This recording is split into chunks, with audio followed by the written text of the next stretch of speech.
Och som jag nämnt tidigare, om ni har lyssnat på tidigare videos.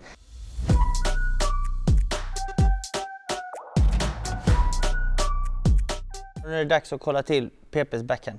Du har ju egentligen inte så mycket vinklar från din backhand, för din backhand är ju... Fan alltså! Vi spelar i den sämsta divisionen. Vi ligger sist och du är sämst i laget. Fattar du hur dålig du är? Patrik. Bra där. Perfekt.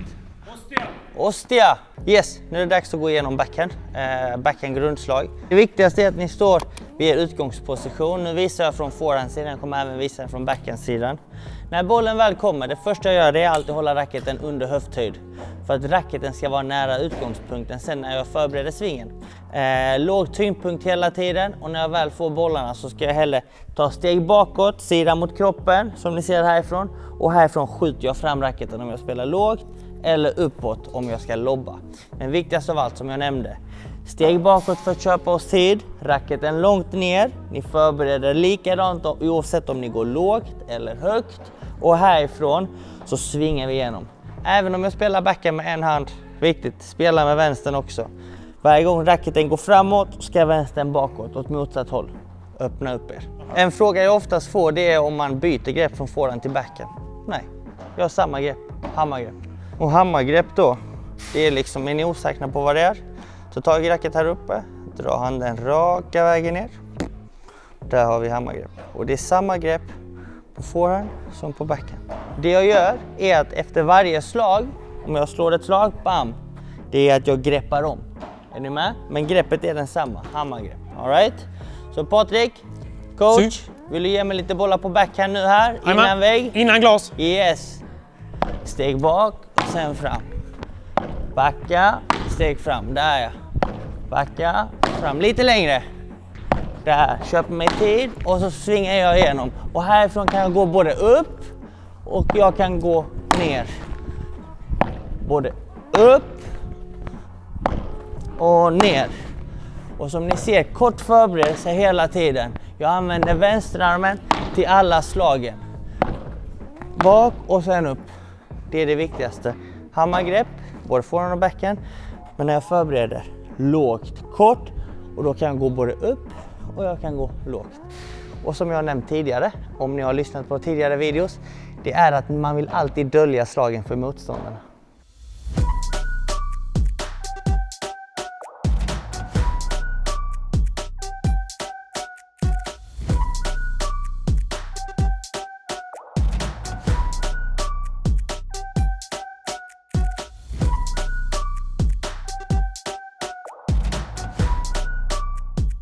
Och nu går vi vidare. Backhand med vägg. Det är egentligen exakt samma sak, samma förberedelse. Och det vi kan tänka på här är egentligen, om jag får en boll här och jag bedömer den fel, så har jag redan förberett oavsett om jag ska använda väggen eller inte, exakt likadant. Men nu ska vi gå igenom backhand med vägg. Likadant, racketen följer med bakåt lite mer kanske. Men min förberedelse är att backa, släppa i glaset.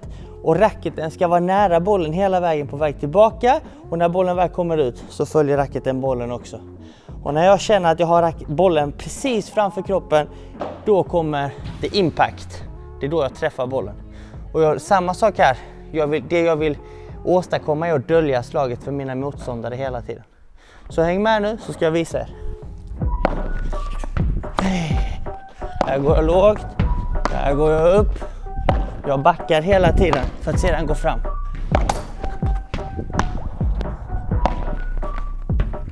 Där ja. Ner i på kroppen och sen fram. Och härifrån kan jag ju dölja slaget hela tiden. Och sett om jag går lågt eller om jag går upp. Och nu är det dags att kolla till PPs backhand. Jag och Adam kommer stå framme på nät. Du har ju egentligen inte så mycket vinklar från din backhand, för din backhand är ju mitt i banan. Eftersom du spelar forehand på forehandsidan. Så att din backhand, då har du väldigt få vinklar. Så vi kommer se två frekvenser. En när Patrik försvarar och du har backhand i mitten, och vi kommer se en annan när Adam har backhand ute på backhandsidan. Eftersom du är vänsterhänt. Så då får vi se två bra frekvenser. Backhanden nu, du får spela den fritt, fast du får inte lov att lobba. Är du i ett trångt läge, försök att hitta vår kropp eller hårt i mitten. Har du läge då får du börja droppa och hitta vinklar. All right? Men då ska du verkligen ha läget. Nu ska vi se om han lyssnade och såg hur jag spelade min backhand från försvaret. Patrik, kom ihåg att dölja slagen hela tiden. Så att om du får en boll på backhandsidan, stäng inte racketbladet utan håll den nära dig öppet hela tiden. Då kör vi. Vi tar det därifrån helt enkelt.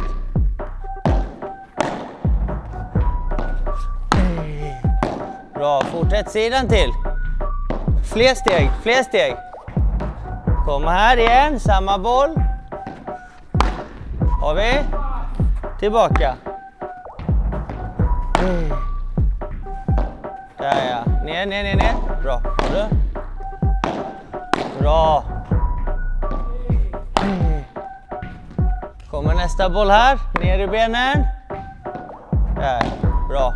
Backa och sen fram. Där i den bollen till exempel, där ser du i sista sekunden, fan den kommer dö. Precis, men då kan du gå in och möta den. Så att det är viktigt att du aldrig står stilla, för att ibland så bedömer vi bollen fel. Låt oss säga att du bedömer denna bollen fel. Tro att det ska ta iväg en, vänta och innan. Och därför är det superviktigt att förbereda exakt likadant hela tiden. Och vara nära bollen, för har du racket nära och bollen är nära, då vet du att fan, denna måste jag ta innan. Eller att denna var mycket snabbare och längre än vad jag trodde. Då jobbar vi med fötterna och så anpassar vi oss och så använder vi väggen. Alright, här kommer en boll till. Kör några bollar till. Där ja, bra. Har du? Fortsätt. Tillbaka. Jobba på. Innan. Bra tagit. Innan. Fortsätt. Bra lös. Där ja, fortsätt. Yes. Bättre. Men där har vi till exempel ett klart och tydligt exempel innan egentligen. Att varje gång bollen kommer så köper du alltid det till om du jobbar bak. Och då kan du alltid anpassa dig om du tar den innan eller efter. Så att ett enkelt sätt att träna detta på, det är egentligen att ha en annan spelare i crossen eller rakt fram eller helst två.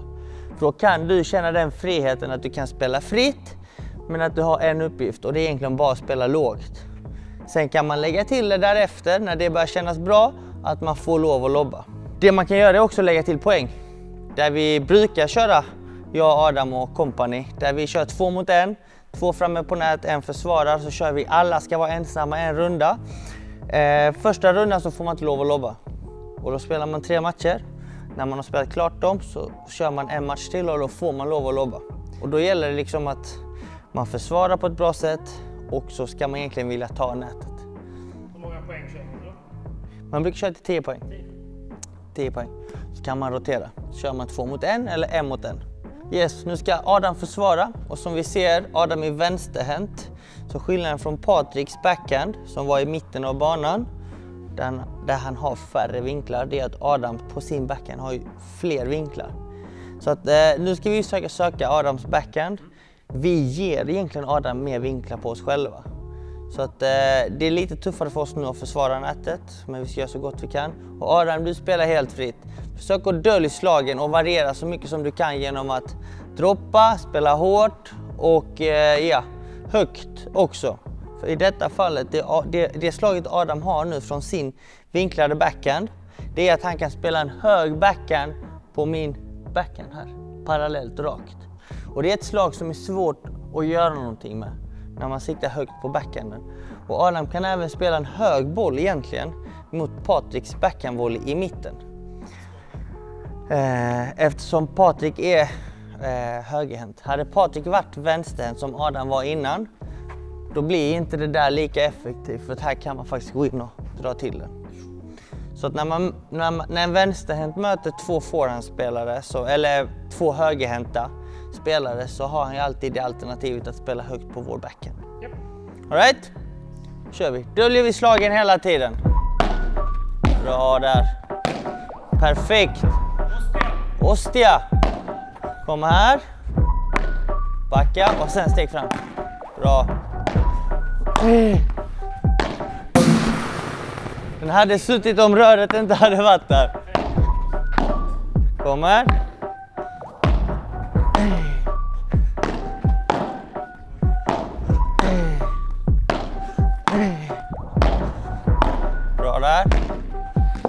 Och där ser vi ett praktiskt exempel egentligen, att nu kan Adam göra mer skada från sin backhand än vad han kan från sin forehand.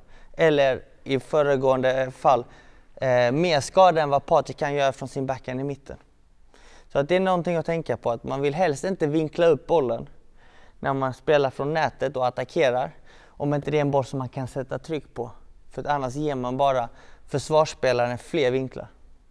Så summering, kort förberedelse, låg tyngdpunkt hela tiden och att jag har samma förberedelse oavsett om jag går lågt eller upp. Och det ni tjänar på egentligen med att ta det här steget bakåt är att ni köper er självtid, och sen om ni har bedömt bollen fel och inte ska ta den innan vägen, så kan ni enkelt använda vägen. Eller tvärtom, om ni ser att ni tog steget bakåt för att ni trodde att ni skulle använda vägen, men bollen blir lite kort, då kan ni möta bollen. Men då har ni i alla fall tid.